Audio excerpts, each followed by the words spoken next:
누군가 반대하는 사람과 나 사이에 누가 옳은가, 이거를 이렇게 차선이 될진 모르겠지만 여튼 기나긴 그 인간의 경험 가운데서 무언가를 결정할 때 민주주의의 사회 제도에서 사람들이 얼마만큼 그 의견에 동의하는지, 다수결인지, 과연 이런 걸로 하나님의 뜻을 우리가 결정할 수 있을까?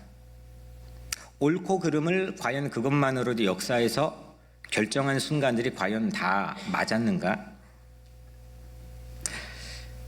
이런 질문을 가지고 오늘 본문을 들여다보면, 본문은 사실 아주 심플하게 한 가지 사건 때문에 이게 발단이 되어서 우리에게 전해지고 있는 편지 한 토막입니다. 그 사건이 뭐냐면 오늘 15절에 보면 가운데 이게 부분에 아시아에 있는 모든 사람이 나를 버린 이 일을 내가 안 하니, 그러니까 아시아에 있는 모든 사람이 바울 나를 지금 버렸다, 이건 내가 알고 있다, 이겁니다. 이 아시아는 지금, 그러니까 우리 지금 한국이 속해 있는 극동아시아나 뭐 동남아시아를 말하는 게 아니고 중동아시아, 터키의 서쪽을 말하고 있는데, 이 바울이 가장 혼신의 힘을 상당한 기간 동안 쏟아부어서 나중에 사도행전에 보면은 그거 헤어질 때 막 그 고별 설교를 하는데 눈물이 앞을 가리는 그런 짠하는 모습을 보여줬던 에베소 교회조차도 이 아시아에 포함되어 있습니다. 근데 아시아의 모든 교회가, 모든 사람이 바울 나 자신을 버렸다, 나는 그거를 알고 있다, 이게 오늘 사건의 발단입니다. 근데 바울은 이 아시아의 모든 사람이 내게 돌아섰다고 어떻게 이걸 말할 수 있을까? 그러니까 이를테면 지금 뉴욕 우리 살고 있는데 뉴욕의 모든 이 인구가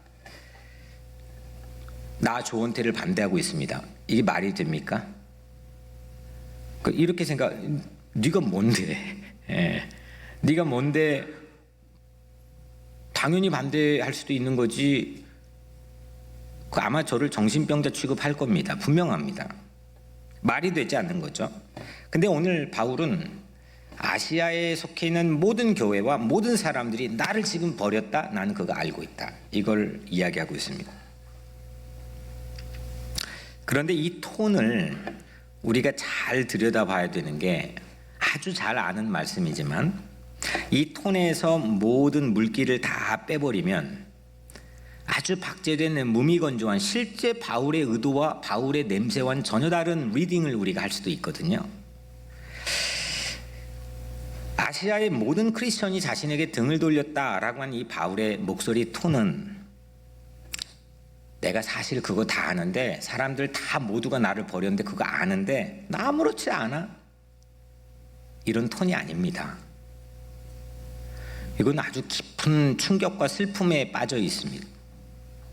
이렇게 말할 수 있는 근거는, 만약에 무덤덤한데 굳이 나를 부끄러워하지 말아라 라고 디모데에게 권면할 필요가 없겠죠. 바울의 모습을 부끄러워하는 모든 사람 때문에 바울이 슬퍼합니다. 아파합니다. 그럼에도 불구하고 그들이 나를 버렸다고 얘기합니다. 그러니까 이 말은 자기의 정당성을 추호도 양보하지 않습니다. 바울이 디모데에게 보낸 편지 한 구절을 보면 오늘 첫 절인데 8절입니다. 그러므로 너는 내가 주를 증언함과 또는 주를 위하여 갇힌 자 된 나를 부끄러워하지 말고 오직 하나님의 능력을 따라 복음과 함께 고난을 받으라. 이걸 대충 건성으로 읽어버리면 안 되는 말씀입니다. 왜냐하면 우리는 여러분들 바울을 부끄러워할 이유가 있습니까, 없습니까? 여러분들이 혹시 여기 바울 부끄러운 사람, 나 바울 알고 있어서 미치겠다, 아니 너무 부끄러워 수치스럽다, 이런 분 계세요? 뭐 누구 알고 있어서 그런 사람은 우리의 사는 세상 속에서는 있겠지만, 바울 부끄러워서 난 정말 세상 이렇게 내가 바울 안다고 말하는 게 참 너무 부끄러워, 이럴 사람은 없겠죠. 왜? 이유는 이미 바울은 훌륭한 사람으로 뭐 거기에 대한 델리케이트한 논쟁도 없잖아 있겠지만 그거는 마이너고 여하튼 이미 훌륭한 사람으로 검증이 끝났고 판명이 났습니다. 바울은 2000년 이 기나긴 세월 속에서 이미 수없는 뭐 난다긴다는 뛰어난 신앙인들 영성가 또 교회 수없는 사람들에 의해서 멋진 옷이 입혀져 있습니다. 근데 우리와 다르게 당시 이 편지를 받는 디모데의 상황은 전혀 딴판입니다. 그러니까 우리 상황과 지금 디모데가 이 편지를 받고 있는 그 상황과 동일하게 이 말씀을 읽어버리면 뭐 이게 뭐 어때서 아니면은 뭐 너무 당연하게 이 말씀 자체를 실제 느낌과 색채를 다 제거하고 그냥 읽어버릴 수도 있습니다. 그건 나에게 아무 영향을 미치지 않습니다.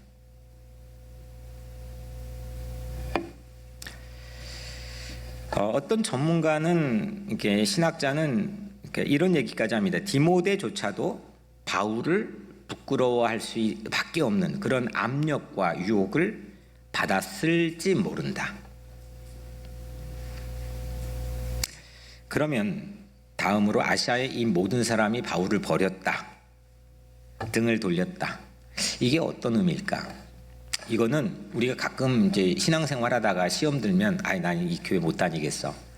나는 난 잠시 도저히 기독교 환멸을 이렇게 좀 쉬어야 되겠어. 난 이제 예수 안 믿을 거야. 뭐 이런 의미가 아닙니다. 이거는 지금 계속 교회 다닙니다. 그리고 계속 예수 믿고 있습니다. 이 사람들이 바울에게 보여지고 있는 행동에 대한 바울의 평가입니다.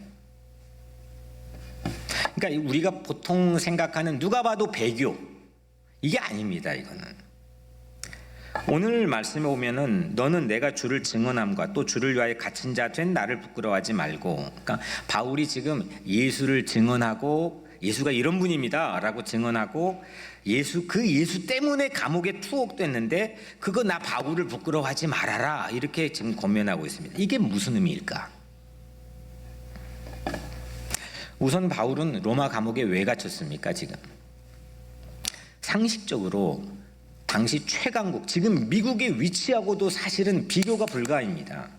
당시 이 왕조 시대의 세계 제국으로 완전 세계를 제패했던 로마 제국이 저기 유대 땅에 시덥지 않는 신흥 종교, 아직 뭐 누가 뭐 싹도 난 것 같지도 않는 그 신흥 종교를 누군가가 선전했다고, 바울이 선전했다고 그 바울을 이스라엘 가이사라 법정에 세웠다, 거기서 끝내버리면 될 거를 거기에 재판받던 이 바울을 끝내지 않고 배 태워가지고 로마까지 압송해서 지중해 건너서 로마 감옥에 지금 쳐놓고 있다고 하는 이 사실이 뭘까?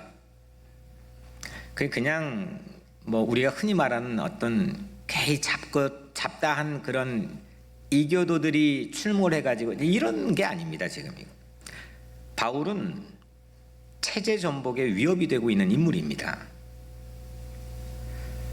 바울이 체제 전복을 작심하고 모의한 것은 저는 아니라고 생각합니다. 하지만 바울이 전한 예수 복음은 필연적으로 그럴 수밖에 없습니다. 그렇게 보일 수밖에 없습니다. 왜냐하면 이유는 예수는 우리의 진짜 왕입니다. 예수는 우리의 진짜 로드이고 우리의 주님이고 우리의 주인입니다. 이걸 바울은 지금 가는 데마다 이야기하고 다닙니다. 그리고 디모데에게도 부끄러워하지 말라. 이 바울이 당당함, 이게 도대체 어디에서 온 걸까? 이게 오늘의 설교의 핵심입니다. 이게 과연 나도 그렇게 살고 싶은데 이거 과연 바울 어디에서 온 걸까? 이게 제 질문입니다. 10절에 이제는 우리 구주 그리스도 이겁니다. 예수의 나타나심으로 말미암아 나타났으니. 예수의 나타나심입니다. 나타나심은 헬라어로 에피파네이아인데 이 단어에서 교회사에서 중요한 날 하나가 결정이 됩니다. 에피파네이아, 나타났다, reveal, appear, 이 단어에서 아주 중요한 기독교의 절기 하나가 지정이 되는데 그게 뭐냐면 영어로 Epiphany, 주현절입니다. 신년 초에 1월 6일이 되면 주님께서 출현했다, 주님이 나타났다, 주님이 등장했다. 동방정교에 있는 오소독스는 1월 6일을 크리스마스로 지킵니다. 주연절이 나타나심이라는 이 에피파네이아에서 왔는데 예수님의 출현, 예수님의 등장, 오늘 말씀의 제목입니다. 근데 신기한 거는 이 에피파네이아라고 하는 이 단어는 아무데나 쓰면 잡혀갈 수도 있습니다. 당시에 에피파네이아 나타났다는 거는 당시에 로마 제국의 엠퍼러, 황제에게만 사용할 수 있는 단어입니다. 사열을 받으면서 국빈 자격으로 방문했을 때 황제가, 아니면 왕궁에 있다가 민생 탐방이라고 하는 하나의 어떤 그럴듯한 여론 조성을 위해 자기의 삶의 모습을 대중에게 공개할 때, 아주 드물지만 이럴 때 에피파네이아라고 하는 단어를 썼던 고고학적 자료가 거기서만 발견됩니다. 아무데나 사용하면 안 되는 단어입니다. 근데 바울이 뭐라고 했습니까? 지금 에피파네이아, 이걸 어디다 붙였어요? 예수에게 붙였어요. 예수가 우리의 왕입니다. 예수가 진짜 우리의 주님이십니다. 예수가 다스리는 세상을 나는 꿈꾸고 살고 있습니다. 예수의 가치가 나를 지배하고 있습니다. 바울이 그걸 하는 거예요. 야, 이거죠. 예수가 자기 삶에 땅 하고 나타난 거예요. 왕으로. 가난하고 소외받고 고통당하고 버려짐 받는 수없는 이방인들, 수없는 이민자들, 이 사람들 편에 자기 삶의 모든 걸 걸어 던졌던 이 바울, 자기에게 나타났다는 겁니다. 그래서 나는 그렇게 예수의 출현을 맞이했기 때문에 나는 부끄러워할 일이 없다는 겁니다.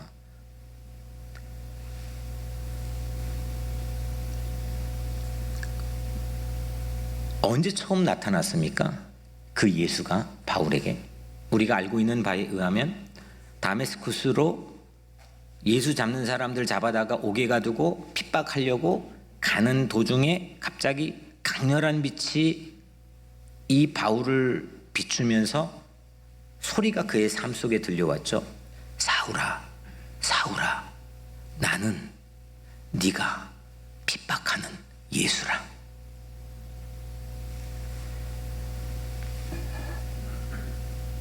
핍박했던 바울 자신의 이름을 부르면서 그분이 바울에게 나타나셨습니다. 바울이 잘할 때, 어디다 놔도 자랑스러울 때,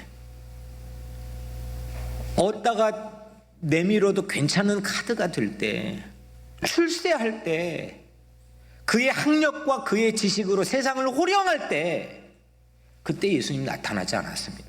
핍박하려고 할 때, 내가 너 핍박하는 예수야 하고 짠, 에피파네이아 하고 나타났습니다. 그거를 바울은 영적으로 해석해버린 거죠. 이분은 나에게 나타나신 게, 그분은 나의 왕이다, 그분은 나의 주님이시다, 황제가, 이건 사기꾼이다, 나의 주님은 고난받는 자들과 함께하고 핍박할지언정 나를 버리지 않는 그분이 나의 황제고 그분이 나의 왕이시다. 이걸 받아들이니까 바울이 어떻게 헷가닥하고 바뀌겠습니까? 과거에 자기 모든 삶의 이력들을 배설물처럼 수치로 부끄럽게 여겨버리고, 자기 연약함, 허물, 죄, 뭐 이런 모든 것까지, 난잡한 것까지 포함해가지고 이거를 오히려 자랑하고 그 연약한 것 안에 자기 삶의 은혜를 세상에 말할 수 있는 사람으로 완전 변화가 됐다는 거예요. 이게 예수 믿는 거죠. 그게 뭐냐? 예수의 출현 덕분입니다. 그냥 제가 줄여서 예출.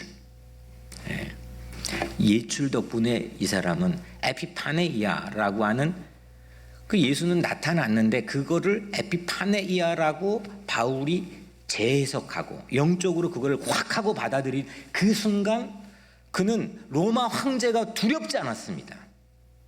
그는 기득권이 두렵지 않았습니다. 그는 세상에 막강한 힘을 가지고 있는 것 앞에 쫄지 않았습니다. 꿋꿋했습니다. 세상이 다 나를 버려도 자기 마음에 있는 신앙을 포기하지 않았습니다.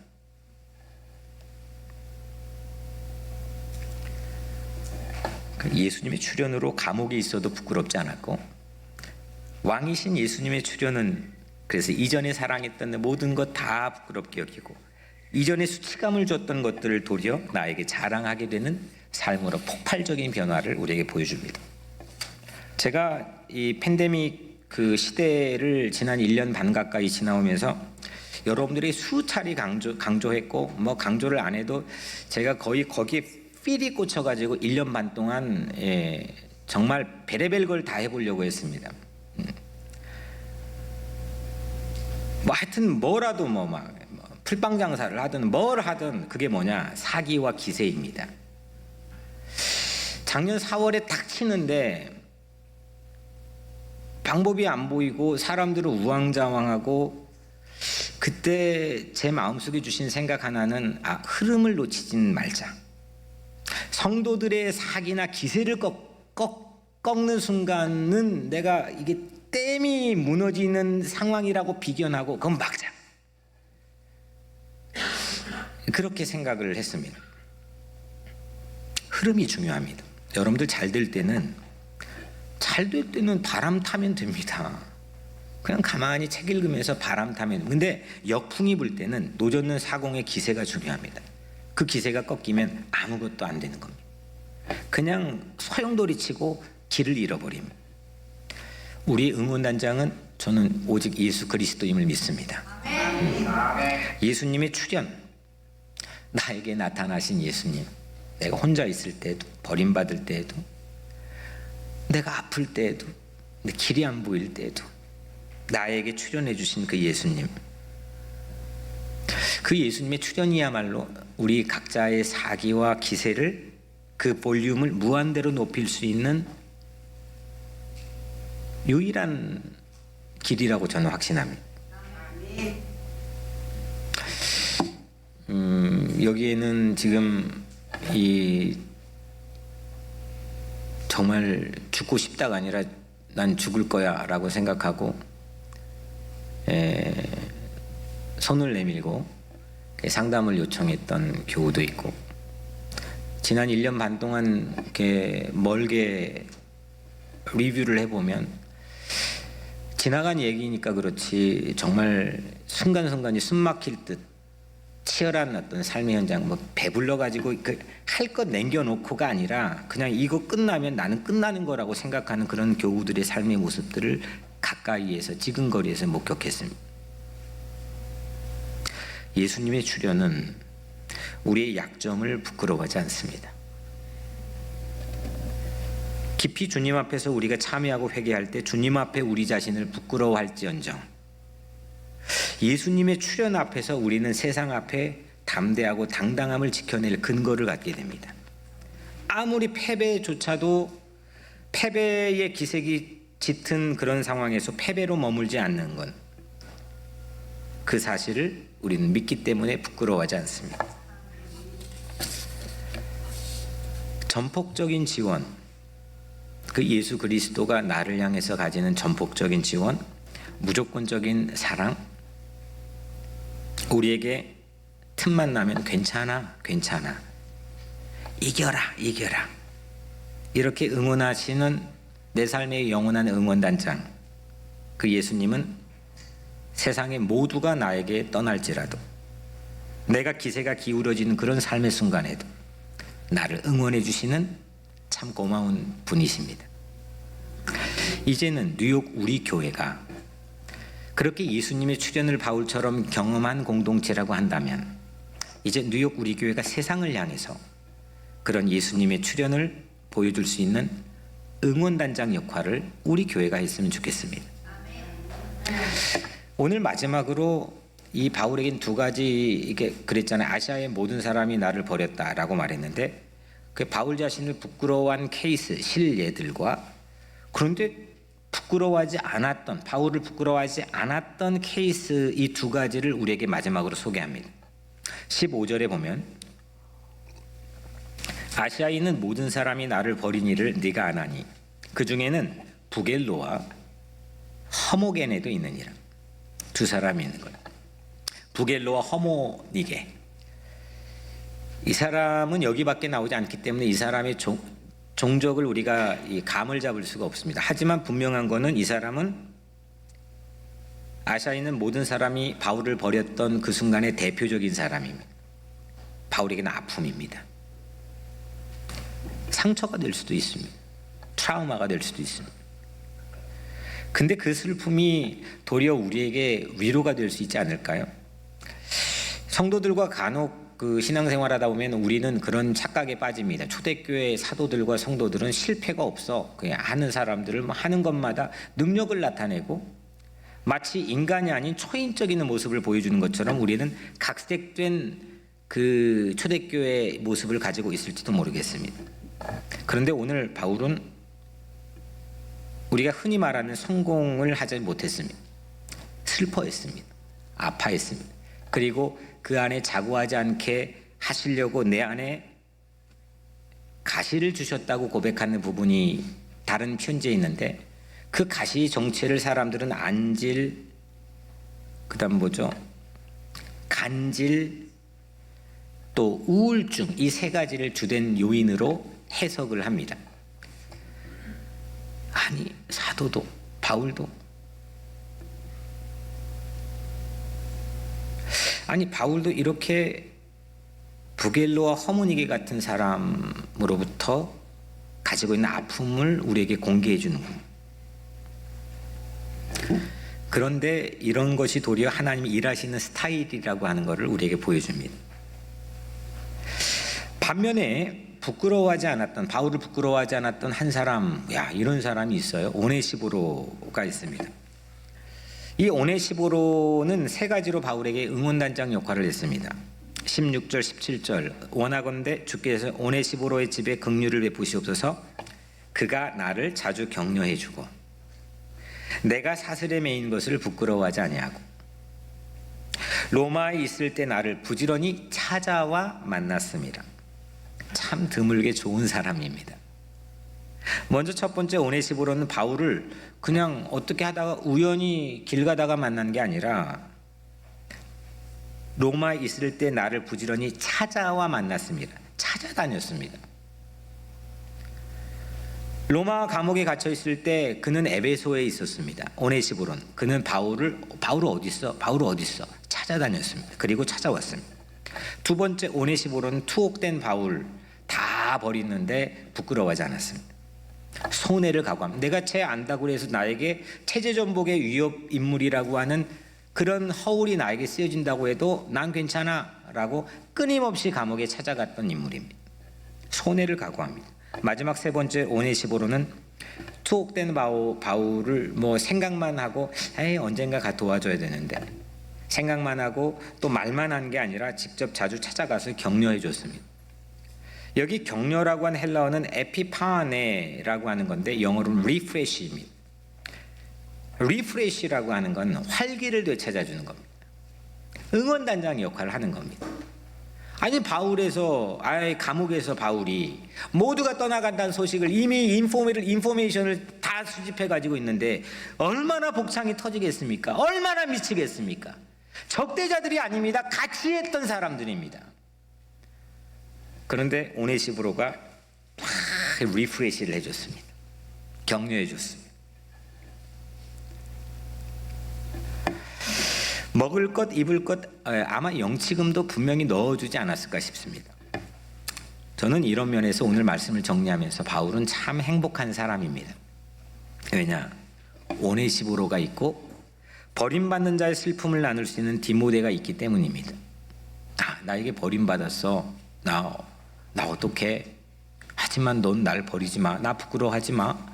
이렇게 말할 수 있는 디모데가 있었고 나를 찾아와 어딨어? 바울 어딨어? 찾아가지고 나를 부끄러워하지 않고 직접 찾아와서 격려해주고 활기를 되찾아줬던 오네시보로가 바울에게 있었기 때문입니다. 대다수가 나를 부끄러워하는 상황에서 디모데와 오네시보로가 있고, 또 예수님이 출연한 바울이잖아요. 예수님이 출연하면 못할 게 뭐가 있겠습니까? 안 될 게 뭐가 있겠습니까? 사랑하는 여러분, 예수를 부끄러워하지 맙시다.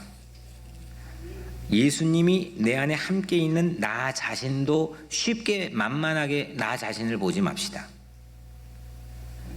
예수와 함께 하다가 고난받는 세상에 애맨소리 듣고 있는 그들을 우리 부끄러워하지 맙시다. 이게 제가 강조하는 신의고 의리입니다. 이를 위해서 예수님의 출현을 우리는 사모하고 경험해야 됩니다. 예수님의 출입이, 그 출현이 늘 내 삶에 오고 가고 있어야 됩니다. 그러면 우리는 어떤 상황에서든지 언제든지 넉넉하게 충분히 이길 줄로 믿습니다.